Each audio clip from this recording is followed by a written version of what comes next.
Здравствуйте, уважаемые телезрители! В студии Арифа Кабба. Это еженедельная передача «Вокруг Абхазии» о самых ярких и важных событиях в мире, во внешней политике нашей республики, о серьезных и имиджевых мероприятиях и о многом другом. Пожалуй, начнем. И начнем с довольно интересного анализа, который дал в своем телеграм-канале грузинским политическим перипетиям политолог Сергей Маркедонов. В публикации «Многополярность по-грузински» он в первую очередь рассуждает о том, что, как правило, внешняя политика постсоветских стран описывается в формате перманентного выбора между Россией и Западом. И, конечно, постоянной борьбы Москвы и пары Вашингтон-Брюссель за влияние на просторах бывшего СССР. Однако реальная жизнь и политика не схема. В действительности все намного сложнее. И кейс Грузии подтверждает данный тезис, утверждает эксперт. Далее он отмечает, что после прошлогодних парламентских выборов, зарифмованных с масштабным внутриполитическим кризисом в Кавказской республике, а также беспрецедентным прессингом со стороны США и Евросоюза на официальный Тбилиси и правящую партию «Грузинская мечта», в России многие заговорили о радикальном геополитическом развороте соседней страны и сближении Грузии с Россией. Самые смелые в своих креативных построениях уже успели закрыть абхазский и юго-осетинский гештальты и даже возродить империю. Однако, по мнению Маркедонова, эти выводы были явно скороспелыми, и он указывает на то, что в октябре-ноябре исполнится год с момента выборных ресталищ 2024 года. Однако по сию пору Грузия не подала заявку на вступление в ЕАЭС и ОДКБ и формально не отказалась от евроатлантической интеграции. Правда, также политолог замечает в своем раскладе, что у Грузии существуют определенные тенденции по наращиванию связей с Китаем. В частности, в июне пресс-служба МИД Грузии сообщила о том, что на полях представительного форума в Дубровнике прошла встреча министра иностранных дел Грузии Маки Бачаришвили и спецпредставителя правительства Китая по европейским делам Лу Шаэ, которые, дескать, обсуждали, цитата, «потенциал углубления отношений между двумя странами». Далее политолог Сергей Маркедонов отмечает, что во внешней политике Грузии в целом появились, так сказать, нотки ориентализма. Что это значит? При все еще приверженности стремлению вступления в НАТО и Евросоюз в Грузии все чаще стали посматривать на условный Восток. Цитата: «Руководство Грузии, ограничив себе пространство для стратегического диалога с Россией из-за вопросов статуса Абхазии и Южной Осетии, как раз и видит в КНР, Казахстане, Узбекистане, Бразилии, странах Латинской Америки ресурс для поддержания ее территориальной целостности», пишет эксперт. Ориентализацию грузинской политики сегодня принято связывать с наступлением холодного мира между Грузией и Западом, уверен Маркедонов. Отметим, что это довольно интересный термин, который довольно точно описывает существующие отношения с Западом у Грузии сегодня. Далее он продолжает. С одной стороны, мы видим наращивание экономической кооперации. Объем торгового оборота между странами в прошлом году составил около 1,9 миллиарда долларов, что составило 8% от всего рынка. Однако любой маломальски грамотный человек осознает, такие объемы не вырастают из ничего. КНР и Грузия подписали различные документы об участии в экономическом поясе «Шелкового пути» еще 10 лет назад. В 2017 году Пекин и Тбилиси заключили соглашение о свободной торговле. Грузия была первой из стран Закавказья, кто решился на это, несмотря на всю свою пронатовскую риторику. Такой вот интересный и о многом говорящий расклад. По мнению политолога, существование принципиально разного целеполагания на абхазском и юго-осетинском треках не дает сблизиться дальше определенных красных черт с Москвой. А вот Китай – другое дело, Пекин – иное дело, пишет Маркедонов, хотя и здесь все сложно. Но важнейшими чертами китайской стратегической культуры являются способность и готовность ждать, а также выигрывать от противостояния других игроков, заключает эксперт.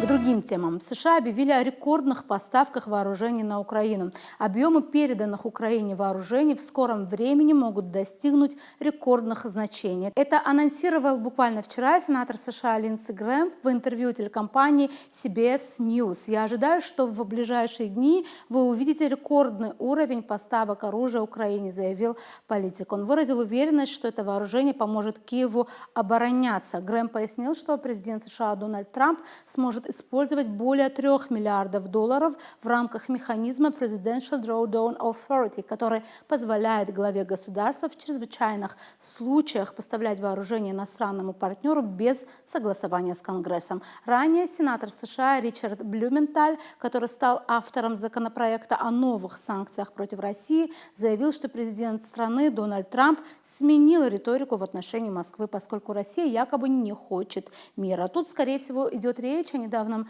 материале издания Financial Times, который вышел после интервью журналистам у Белого дома Трампа, в котором последний сделал много громких заявлений. За первые месяцы второго президентского срока американский лидер винил в боевых действиях исключительно своего украинского коллегу Зеленского. Это звучало везде, от публичных выступлений до скандальной выволочки перед камерами, которую он устроил ему в овальном кабинете в конце февраля, пишет издание. С того момента недовольство непреклонной позиции России со стороны Трампа кратно выросла, уверен автор статьи. В первую очередь речь идет о переговорах по полному и безоговорочному прекращению огня на Украине. Нынешний президент США сделал этот вопрос одной из ключевых целей своей внешней политики. И все же даже Financial Times отмечает, цитата: «Несмотря на то, что гневные выпады Трампа в адрес российского президента обнадеживают и смягчают опасения, что Белый дом может отказаться от поддержки Украины, позитивные выводы делать рано». Такая риторика пока что кардинально не меняет отношение официального Вашингтона к Киеву.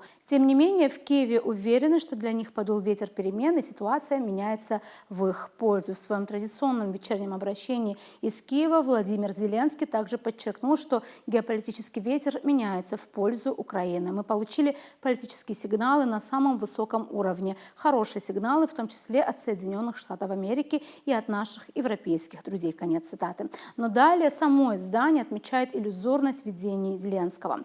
Риторика Трампа породила в Европе определенные надежды на возможное изменение внешнеполитического курса США. Однако два высокопоставленных чиновника Евросоюза, которые участвовали в переговорах с Вашингтоном по вопросу обеспечения безопасности, сказали репортеру Financial Times, что пока не увидели изменений. На текущий момент, по их словам, мало ощутимых сигналов про киевской позиции Белого дома. Если верить конфиденциальным комментариям чиновников, западноевропейские союзники Украины по-прежнему предполагают, что Трамп склонен рассматривать Путина как своего главного партнера по переговорам в любом урегулировании. Зеленский, в свою очередь, получил негласный титул главного препятствия на пути грядущих мирных соглашений с точки зрения американской администрации.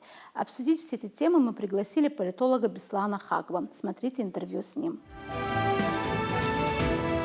Приветствуем вас, Беслан Алексеевич. Здравствуйте. Новость дня сегодня — это то, что, кстати, это предполагали многие эксперты, говорилось о том, что будут какие-то важные изменения в этой связи, что в Америке вроде бы собираются не то чтобы даже сокращать, а наращивать военную помощь Украине. Были очень интересные, скажем так, в кавычках, высказывания Трампа. Он крайне как будто бы недоволен тем, что, как он рассчитывал, мы знаем, что это одна из фишек была его президентской такой кампании, да, что он прекратит войну, он выступает в роли миротворца, но сейчас как будто бы все меняется, да, как будто бы он меняет риторику, да, и, конечно, в Европе счастливы, в Америке аплодируют. Как вам кажется, с чем это связано, и так ли это вообще?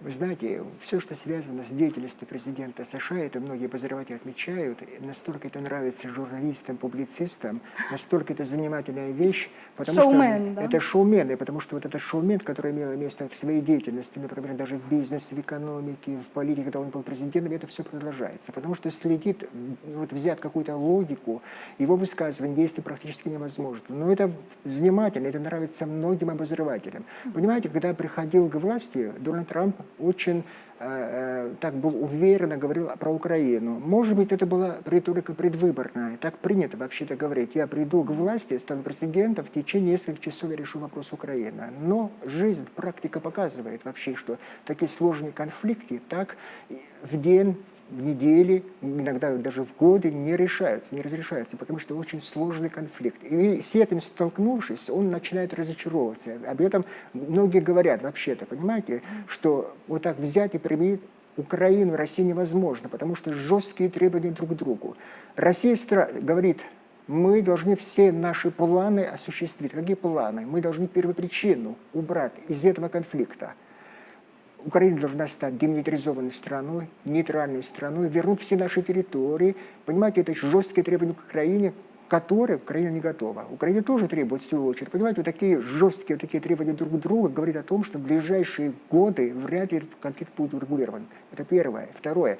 Понимаете, Дональд Трамп все-таки очень ловкий политик. Все отмечают, потому что, представьте себе, проиграть один срок, он был президентом, потом проиграть цикл, и потом вновь стать президентом, это не всем удается. А ему это удалось. Понимаете, он очень ловкий и очень из многих ситуаций, которые были направлены против него, многих скандалов, даже его привлекали к суду, ему удалось входить. Понимаете, какие-то ищет ходы, чтобы сохранить лицо, как-то выйти из этой ситуации. И потому такая риторика. Мы перестаем уже верить Путину, начинаем помогать Украине оружием и так далее, и так далее. Понимаете, многие говорят, отмечают, что США не прекращала помощь Украине в плане вооружения, в плане поступления различных ресурсов военных. И потому, понимаете, может быть, какие-то разговоры все-таки ведутся кулуарно, тайно, о которых мы не знаем.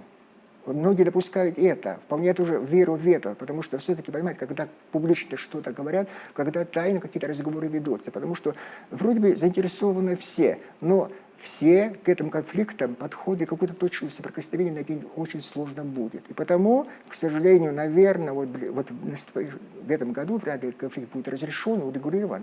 Это первое. Второе, самое главное, не разочаровался ли, как вы поставили вопрос, Дональд Трамп вообще в урегулировании конфликта Украины.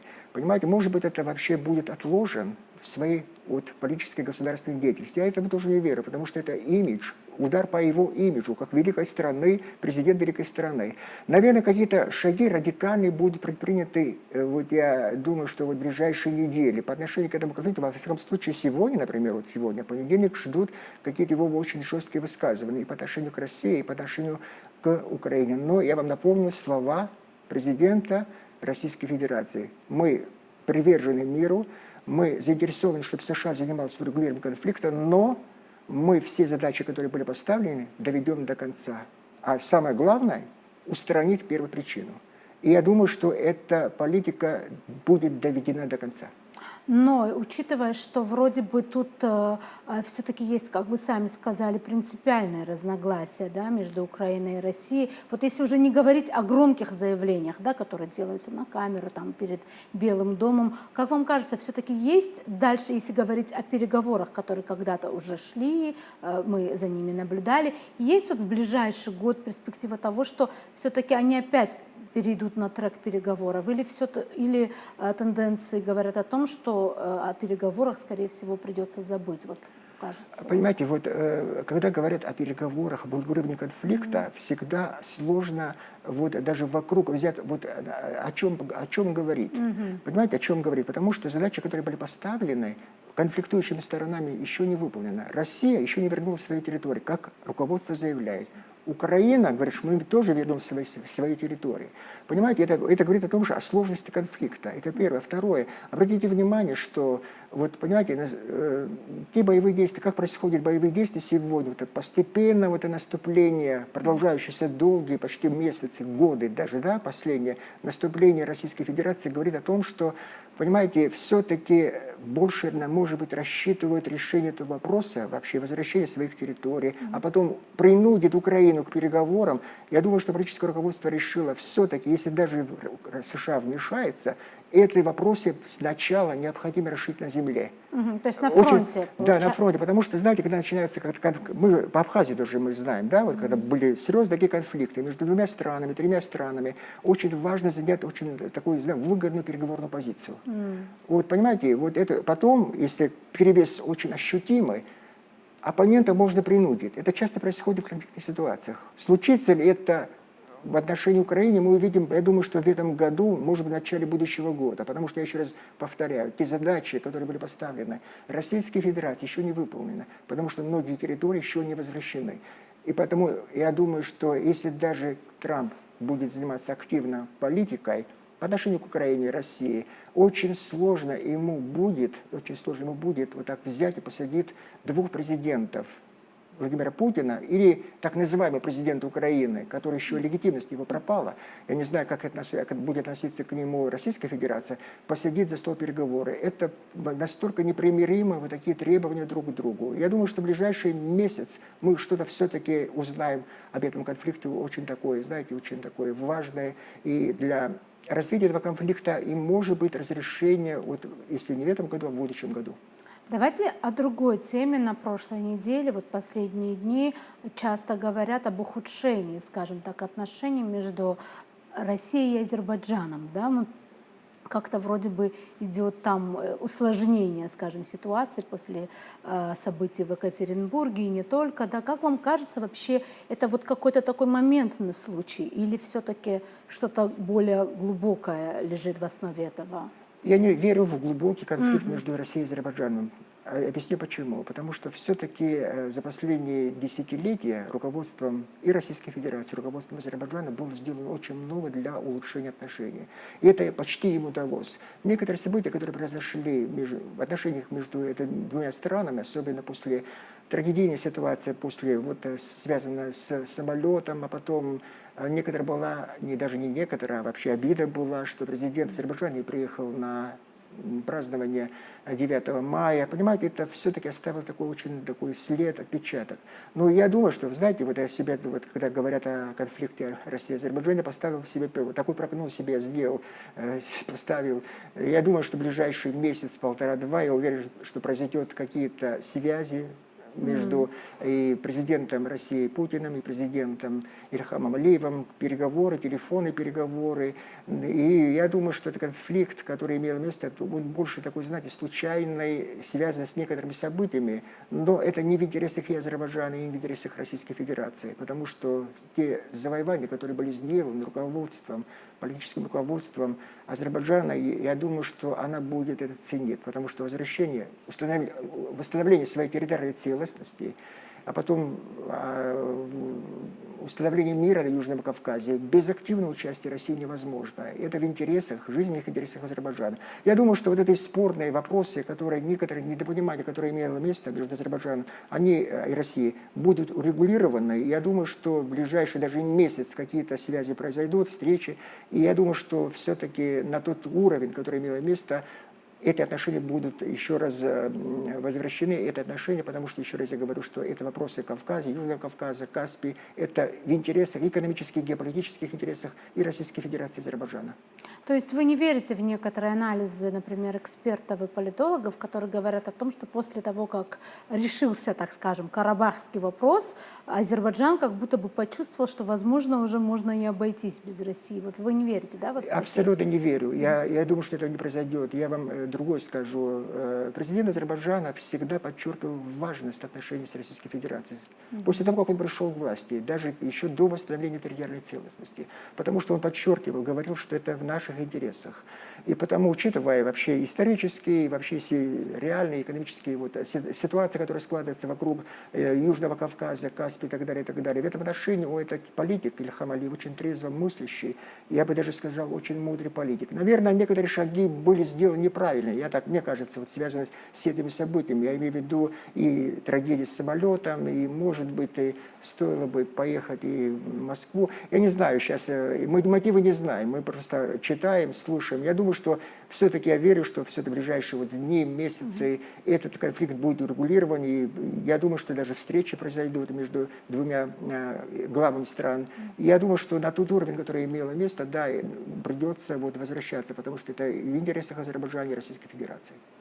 Еще очень интересный такой анализ есть у политолога Сергея Маркедонова, тоже касается Грузии. Он говорит о том, что в их политике внешне наметились, скажем так, нотки ориентализма. Да? Он говорит о том, что они стали больше смотреть, и если он пишет о том, что есть какие-то принципиальные противоречия, где они не могут перейти красные черты с Российской Федерацией по поводу Абхазии и Южной Осетии, потому что там какой-то неразрешимый, у них неразрешимо противоположные позиции, то, например, с Китаем этого нет, пишет, и он говорит о том, что и с Бразилией налаживаются контакты, и вот с такими странами, скажем так, даже если не географически, но политически представителями не Запада, да? Вот как вы относитесь, как вы считаете, вот смотрите на такое? Я вполне допускаю, что активно Китай будет включаться в инвестиционную политику Грузии, в экономику Грузии. Это в интересах Китая, причем это уже сегодня делается, учитывая, какие инвестиции вкладывает Китай в Грузию. Это касается вообще всей инфраструктуры, портов и так далее, и так далее. Но что касается вот привлечения в качестве разрешения конфликтов, я абсолютно в это не верю. Китай никогда не включится в разрешение конфликта Абхазия, Южная Осетия, Грузия. Никогда. Потому что это идет, вы знаете, в разрез интересов Российской Федерации. Никогда этого не допустим. Китай очень осторожная страна. Вот в плане разрешения вообще конфликтов. Исторически так сложилось. Понимаете, вот так заметить Китай в каких-то активных миротворческой деятельности практически невозможно. Даже вот в регионе Восточной Азии. До последнего времени, когда некоторые шаги были сделаны в регулировании конфликтами, например, между Ираном и Турцией, Израилем и так далее, какие-то, Саудовской Аравией, были какие-то шаги сделаны и делаются. Но я не верю, что, знаете, активно Китай будет включаться в разрешение отношений, да, вот между Абхазией и Грузией, оставив как-то в стороне. Это практически невозможно. И потому, если какие-то шаги будут сделаны в этом плане со стороны политического руководства Грузии по отношению к Китаю, это все-таки будет связано с экономической деятельностью Китая, потому что Китай всегда очень осторожно действует, не в ущерб интересам, национальным интересам Российской Федерации, тем более геополитическим интересам. Я думаю, что в ближайшие десятилетия вряд ли мы увидим какого-то серьезного игрока, большого игрока в разрешении вообще урегулирования конфликта между вот этими странами, нашими странами Абхазия, Южная Осетия, Грузия, кроме России. Какие-то посредники могут появиться, например, какие-то международные организации, представители, но не другие большие страны, даже Соединенные Штаты Америки, потому что, я еще раз повторяю, это политика, которая проводится целенаправленно уже десятилетия Российской Федерации. И это имидж страны как великой державы, учитывая ее интересы, эта политика будет продолжена. И, конечно, Китай все это будет учитывать. А как же иначе? Понимаете, это не в интересах будет вот так взять, вот так дерзить на Южном Кавказе в ущерб интересам Российской Федерации. Китай себе такие вещи не позволяет. Понятно. Большое спасибо, Беслан Алексеевич. На этом сегодня все. Будем продолжать держать руку на пульсе событий. До новых встреч в эфире.